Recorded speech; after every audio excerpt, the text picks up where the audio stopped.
Good day and welcome to our report about an invasive species, a free-floating flowering aquatic plant, Dicornia crassibus, also known as the water hyacinth. The plant is native to Brazil yet are found globally in warm to cold climates. Although found in cold climates, they do not last as they are not winter hardy. They usually grow in fresh water and does not grow in salt water.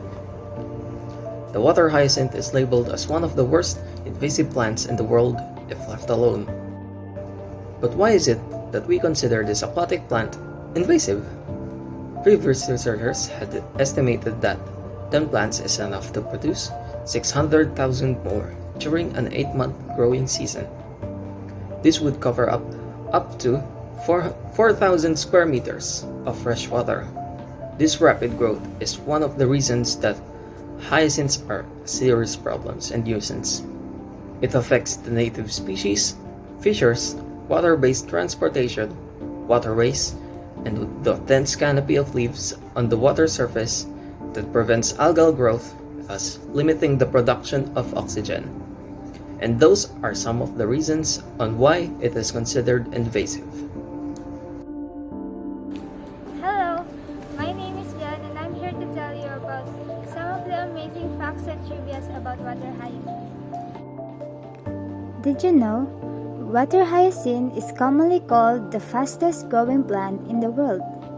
The water hyacinth is the only large aquatic herb that can float on the water without being attached to the bottom. What allows it to float on water are air bubbles trapped by the roots and air spaces in the leaf stalks. This invasive plant is currently considered an invasive weed in more than 50 countries, including Central and North America, Asia, Europe, and Africa. Climate change may allow them to spread even further. In their native habitat in the Amazon, they provide food for their natural predators such as weevils and moths, which voraciously keeping the plant in check. In a lake with strongly entrenched water hyacinth, plants interlock into such dense masses that they are sturdy enough to hold people walking on them. Lakes that are overrun by water hyacinths undergo dramatic transformations. Submerged native plants became shaded and often die. The resulting decay processes depletes dissolved oxygen in the water and leads to fish kills. Boat travel can become impossible with severe infestations. Cutting a water hyacinth plant into pieces will not kill it. The plants can reproduce using a process called fragmentation. Each plant also produces thousands of seeds each year.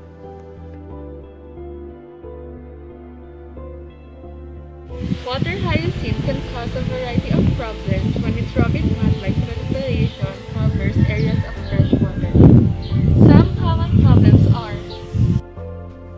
Number 1. Hindrance to water transport. Access to harbors and docking areas can be seriously hindered by mats of water hyacinth.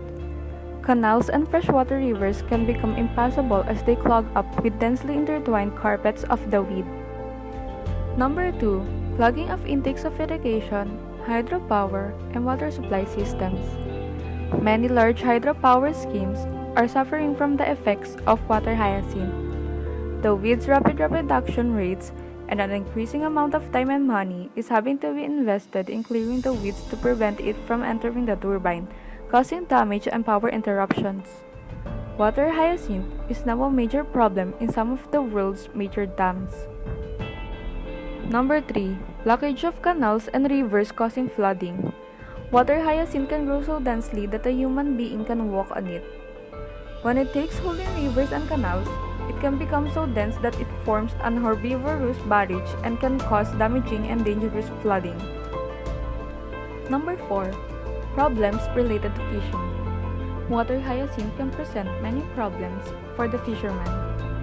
Access to sites becomes difficult when weed infestation is present. Loss of fishing equipment, often results when nets or lines become tangled in the root systems of the weed. The result of these problems is often a reduction in catch and subsequent loss of livelihood. Number 5. Reduction of biodiversity. When water hyacinth is prolific, other aquatic plants have difficulty in surviving. This causes an imbalance in the aquatic microecosystem. The diversity of fish stocks is suffering from the proliferation of water hyacinth. People often complain of localized water quality deterioration. This is of considerable concern where people come to collect water and to wash.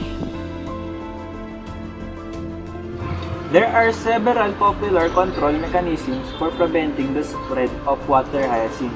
The four main mechanisms used are biological, chemical, physical control, and runoff control.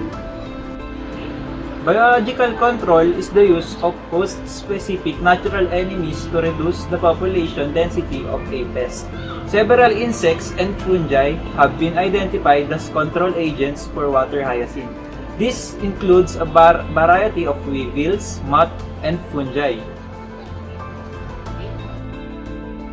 The other one is chemical control. The application of herbicides for controlling water hyacinth has been carried out for many years. The common herbicides are 2,4-D, diquat, and glyphosates. It has been found that there is a good success rate when dealing with small infestations, but less success with larger areas. And the last one is physical control. It is the mechanical removal of water hyacinth as is seen as the best short-term solution to the proliferation of the plant. It is, however, costly using either land-based clamshell bucket cranes, drag lines, or booms, or alternatively water-based machinery such as mowers, dredges, barges, or specially designed aquatic weed harvesters. Each has its benefits and drawbacks. Chemical control is the least favored due to the unknown long-term effects on the environment and the communities with which it comes into contact. Physical control using mechanical dredgers or manual extraction methods is used widely, but it's costly. It cannot deal with very large infestation. Biological control is the most widely favored long-term control method, being relatively easy to use and providing the only economic and sustainable control.